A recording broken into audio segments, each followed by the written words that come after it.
Добре. Почитувани колеги, завршна сметка на буџетот на Република Македонија за 2021 година. И кога размислував што да говорам овде, се надевам дека ќе ме слушате, колешки. Кога размислував што да говорам овде, тргнував и најнапред анализата што ја отворив беше искрена сум во Министерството за образование и наука. Она што таму би сакала да го прокоментирам е нормално сето она што било ветено, помпезно најавувано, а истото го нема или пак не убедувате овде дека го има. Ајде сега редоследно да одиме и да го изанализираме она што се случувало во 2021 година, тоест што не се случувало, а ветено било дека ќе биде направено.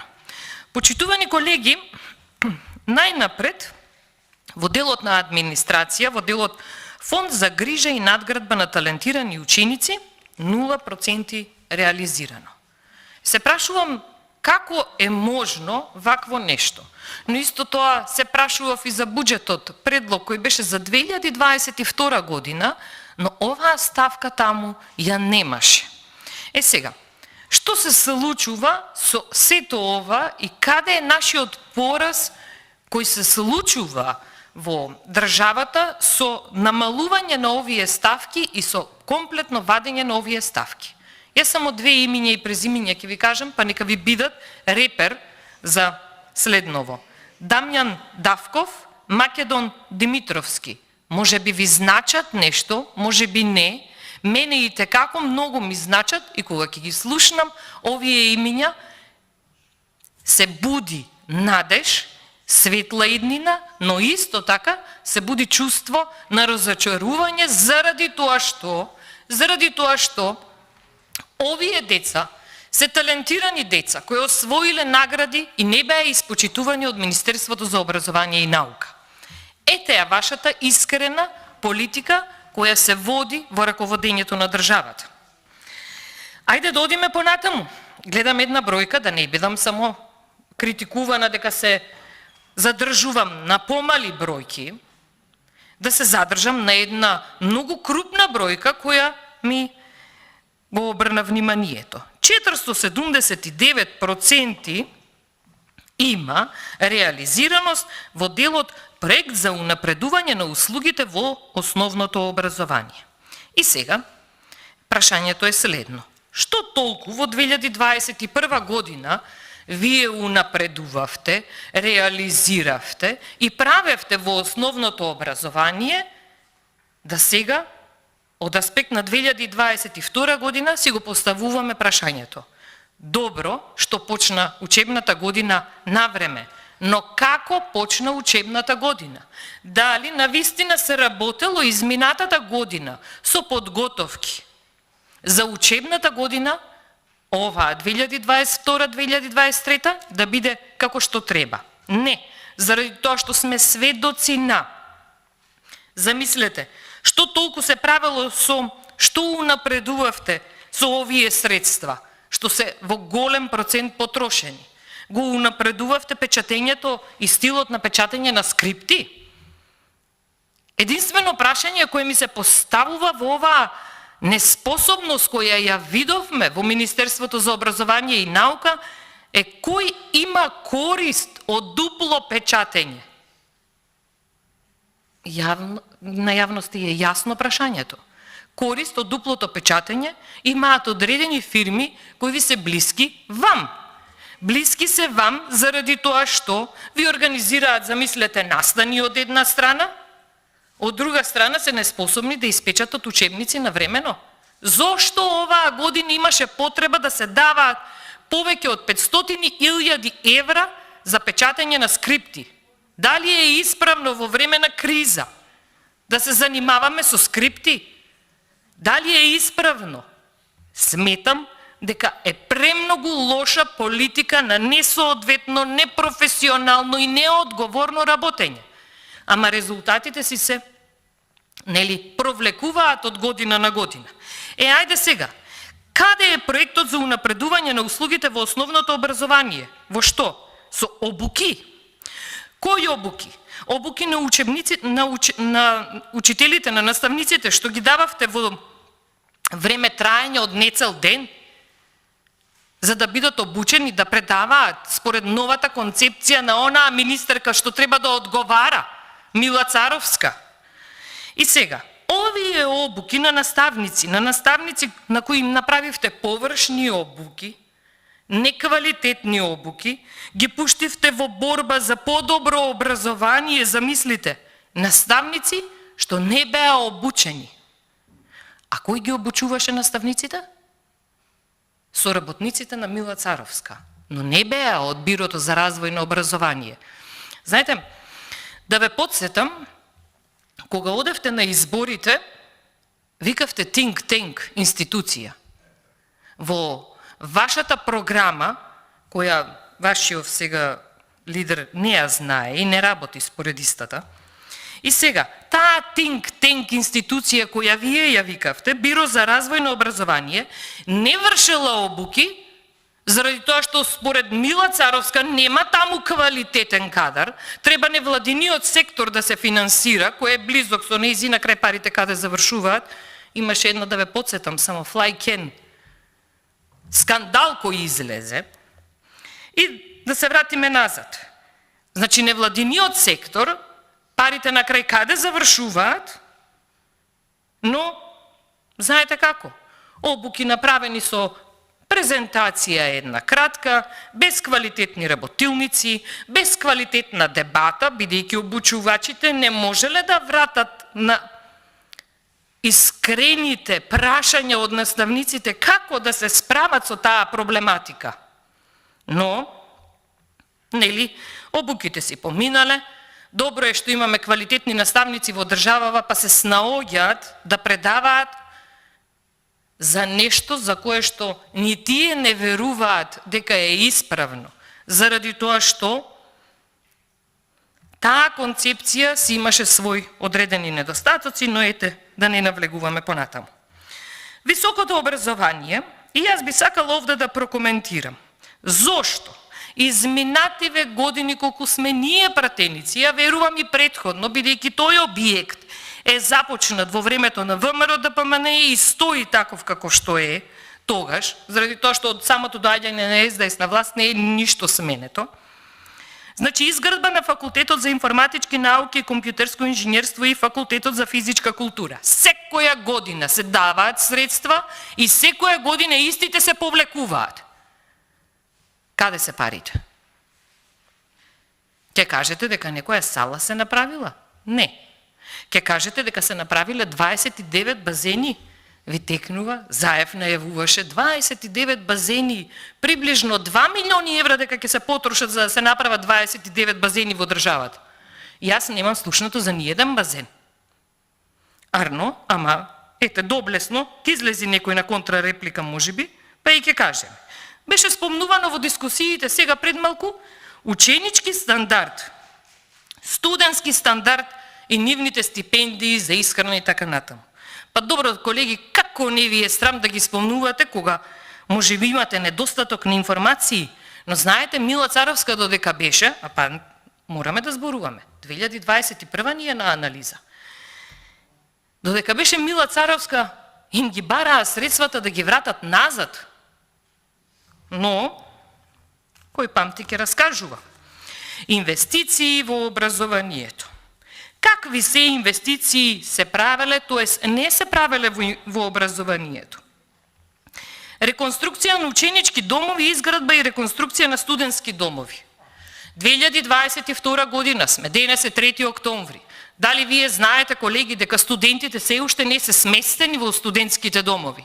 Заради тоа што нема каде да се сместат, бидејќи работата и во 2022 година не е завршена. Зошто не е завршена? Заради тоа што се работи неквалитетно, непрофесионално, неодговорно. Што е поентата?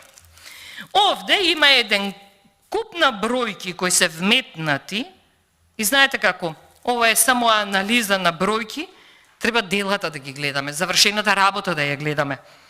Јас само ќе кажам еден пример. Зошто не гледаме резултат од инвестициите во образованието? Не гледаме заради тоа што парите се потрошени некаде некако нелегално, нетранспарентно и резултатот е следниот. Еве, начинот на вашето работење. Ве молам, ова долго време алармирам за ова. Службен весник, 12 јануари 2022 година. Во службен весник број, мислам дека е 4 или не знам, по датата можете да го најдете, ви се обележани само на овие две страни како се делат финансиите од Министерството за образование и наука. Сега, колеги, пазете. Реконструкција на училишен објект во основно училиште Климент Охридски, општина Битола. 10.000 денари им се доделуваат. Знаете за тоа? Знаете, ама не сакате да коментирате. Исто 10.000 денари општина Илинден, основно училиште Гоце Делчев. Општина Гостивар, Исмел Кемал, основно училиште, 10.000 денари. Тука ќе реконструираат целиот училишен објект. За подови и фасада реконструкција, 10.000 денари. За реконструкција на кров на основно училиште Кузман Шапкарев од населба Драчево, 10.000 денари. Да продолжам понатаму. Еден куп училишта, 10.000 денари за реконструкција на огромни инвестиции каде требаат средства. И каде се парите? Вакви се инвестициите кои ги правите. На ваков начин политиката се спроведува во државата. Погубно, лошо, неодговорно. Какви се платите зборувавте и често спомнувате за платите, посебно овој месец се засиливте, со платите во образованието. Да, се покачија платите, 15%, но ајде да анализираме вака. Август 2021 година и август 2022 година, знаете колкава е инфлацијата? Државен завод за статистика, водена со ваш кадар. Сакам да кажам, не се 17% инфлација, туку се многу повеќе. И каква е сега куповната моќ на наставниците, кои залудно протестираат 3 недели, за да имаат иста вредност, тоа е помала вредност на плата од моментот кога тие го правеле тој протест и периодот тогаш. Куповната моќ на наставниците со покачувањето денес кое го имаат е многу помала за разлика од тоа што тогаш го имале тие. Или за споредба еден интересен податок да ви кажам, бидејќи се повикувате на подолг период на покачување на платите. Куповната моќ каква била во 2019 година? Еден просечен работник требало да работи 1 час и 15 минути за да купи 1 килограм месо. Денес, во 2022 година, со просечна плата работник треба да работи 2 часа и 30 минути за да купи 1 килограм месо. И платите се зголемуваат? Не се зголемуваат. Што да правиме анализа понатаму на сето она што се случувало во 2021 година?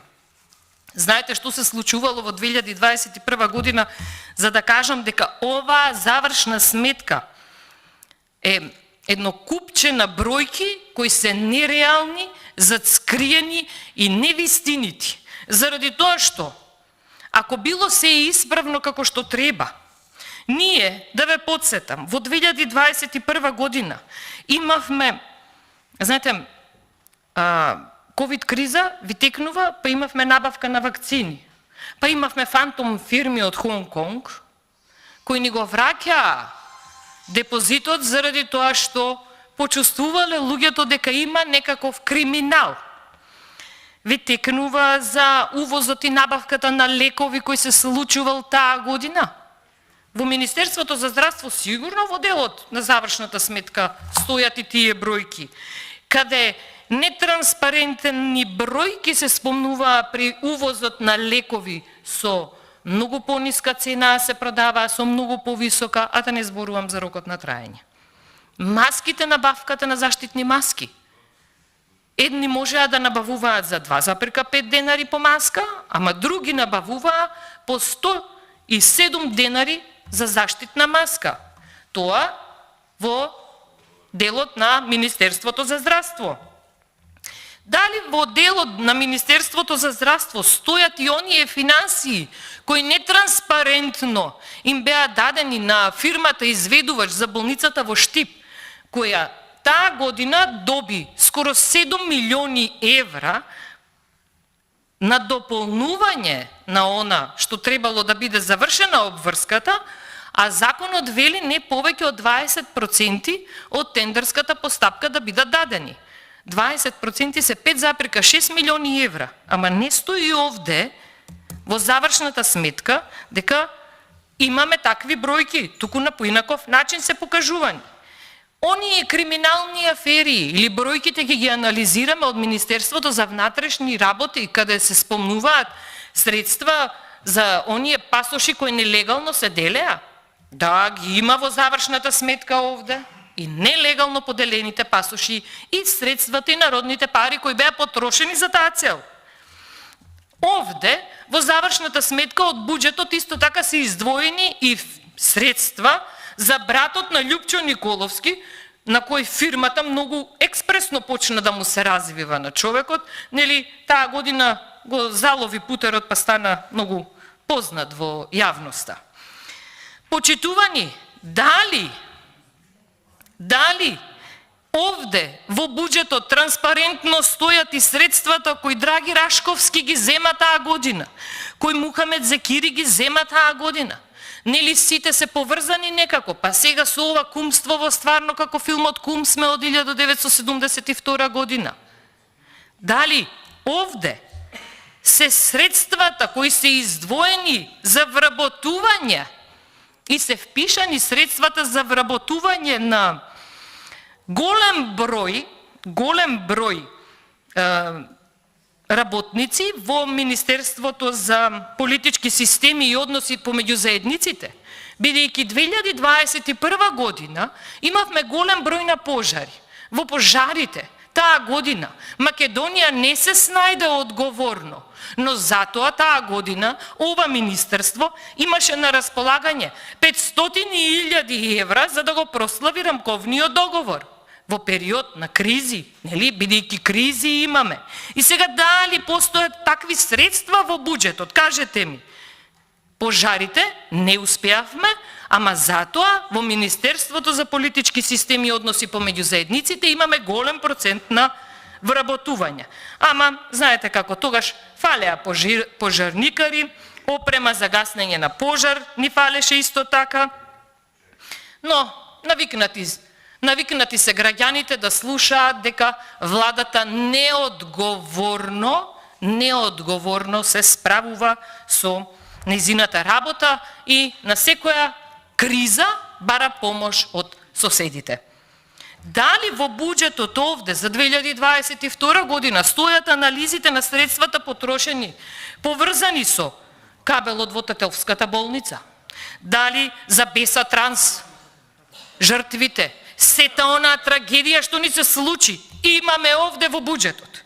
Дали стојат и финансиите поврзани со Бесмира Ејупи, која што од многу општини тогаш во тој период си зимала финансии, нели, бидејќи имаме голема невработеност, ама има одредени ликови кои зимаат од 5 места минимум плата, бидејќи се посебни и ги бива многу во знак наводници.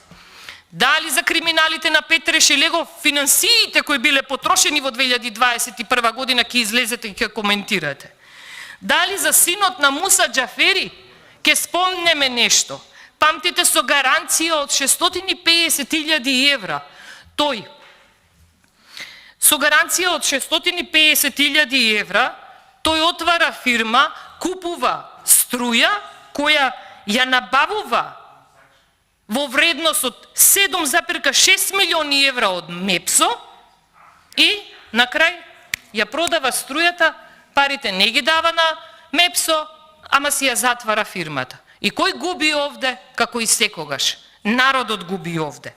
Дали сите овие проблеми и многу други кои ги имаме овде, би ги прокоментирале, но јас чинам дека немам време повеќе, но ако ми се јави некој на реплика, секако би сакала да позборуваме повеќе и за она што го зборувате кога станува збор за фирми кои се отвараат и затвараат во 2021 година. Знаете како? Смртноста во 2021 година била многу висока. Исто и наталитетот бил со одредена бројка. Дали не ве загрижува зошто толкав процент на смртност имаме? Треба да не загрижува. И тоа е причината. Треба да не загрижува исто така и зошто толкав број на фирми се затворени, а не да се фалиме дека се отвориле 7000 фирми, како оваа фирма на синот на Муса Џафери. Направил криминал и сега правдата што ја немаме во државава, па можеби ќе дочекаме разрешница на тој случај. Ви благодарам.